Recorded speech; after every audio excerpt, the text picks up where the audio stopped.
Over the last several months, you have heard that the FHFA, the government, has adopted some new ideas and frameworks. Two of them have been very controversial. One was around debt to income, and the other around credit ratings. One of them they have rescinded, and one of them they haven't rescinded yet. Maybe put out some good karma. Maybe it will, maybe it won't. But Matt, you are in the throes of this day in, day out. What is FHA rescinded, and what have they not, at least yet? Right. Yeah. So this is important to talk about because some people are getting it confused. There was a bunch of hubbub around, oh my gosh, I can't believe it.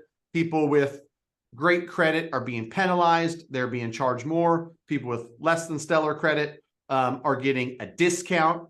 And that was a loan level price adjustment. Fannie and Freddie conventional loans, FHFA, announced it in January. It was set to go in place May 1st.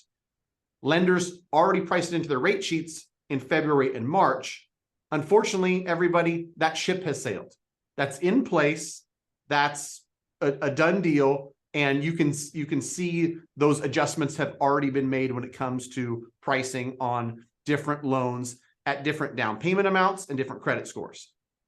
People are getting it confused with a whole nother loan level price adjustments, which is just a fancy word for added fees for people with a debt to income ratio above 40%. They announced this one in January as well, but then in March they said, well, we're getting a lot of feedback that this might not be great. We're going to postpone it till August. And that was what they said back in March. Last week, they came out and said, after some review, after a lot of people kicking, screaming, yelling, and there was National Association of Realtors, Mortgage Bankers Association, everybody industry-wide was saying this is going to be a problem. And so they came out and they said, we rescinded it, which I think was the right choice and good to at least know that they're listening sometimes, right? So that was rescinded. If your DTI is above 40, they're not going to charge you more. I won't go into the details, Mike, but it would have been such a cluster F logistically to pre-qualify somebody, have them have a certain interest rate, and then have their income calculated a certain way. And now you're 41%. We're going to charge you, 3/8 higher in rate. Like, it would have been a disaster. So good that it was rescinded. The other thing that they announced last week, Sandra Thompson's the director of FHFA, that they're going to do another round of these request for information, RFI. And so they want feedback from industry folks, from the general public on things that are a good idea in the future, things that aren't a good idea. And so I think this is good news, right? That they realized likely that, hey, rather than just throw something out there and then get a bunch of negative feedback, let's ask for feedback in advance, right? On Shocking. Different things we're looking to do, because they still have the same mandate, right? They're trying to make, it more accessible, low to moderate income buyers. And, they're trying to do things.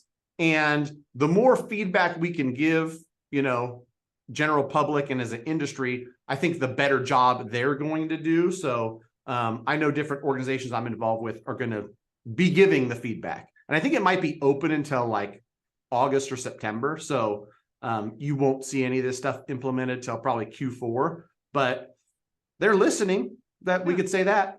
Yeah. How about the California Dream? I didn't prep you ahead of time, but California Dream obviously came out like a, fire and went out like a fizzle. I think it helped like 2,500 people, rough and tough. Any talk of more money coming, or just crickets? You know what is wild? And I probably will get some tomatoes thrown at my screen for this. Oh no. The California realtors had a meeting a couple weeks ago, and they were trying to champion, like, unlock this extra 200 million or unlock this extra 500 million for more California Dream.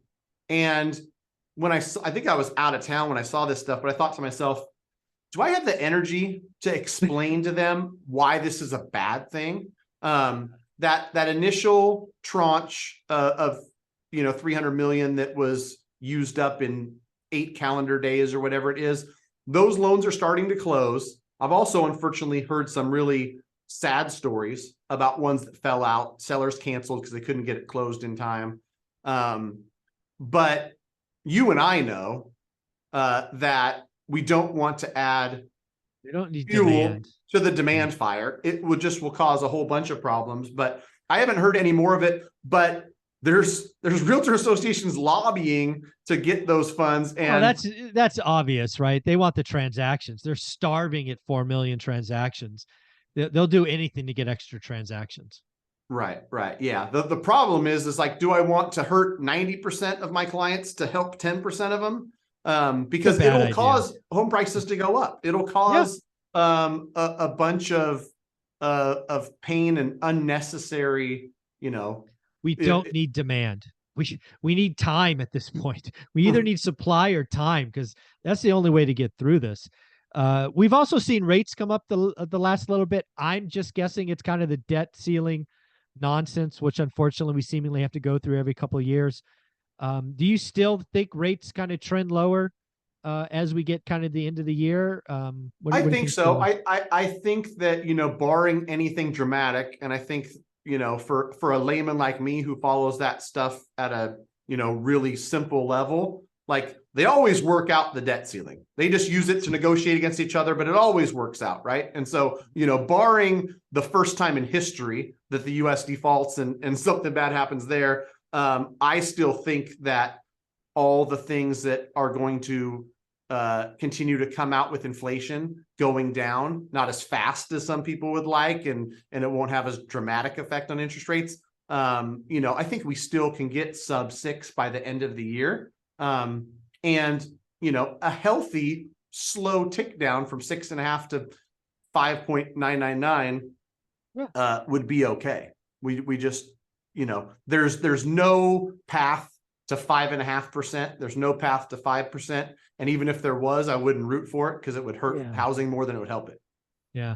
The last thing I want to talk about is just a crazy article I read yesterday evening that I actually had to read twice because I thought I was reading it wrong. There is now a crash bro who says mortgage rates going to 4% will crash the housing market.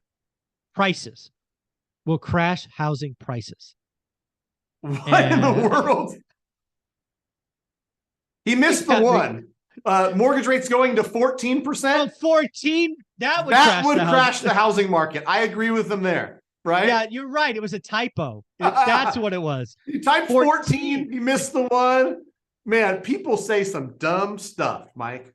Because again, just play this out. Let's just pretend. Let's even paint the economy. Okay, we go into a recession. It's a hard landing.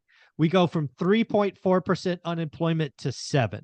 We have 2 negative quarters of we have 3 quarters of negative GDP, but the 30-year mortgage goes to 4%. What do we know happens? Demand triples. It's almost instantly. Yeah. We start the crazy nuttiness all over again. Yeah, it's a payment.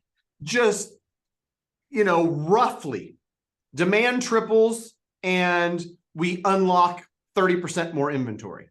You don't have to be a rocket science to realize that, like, you can't 300% one and 130% the other and think that it gets better.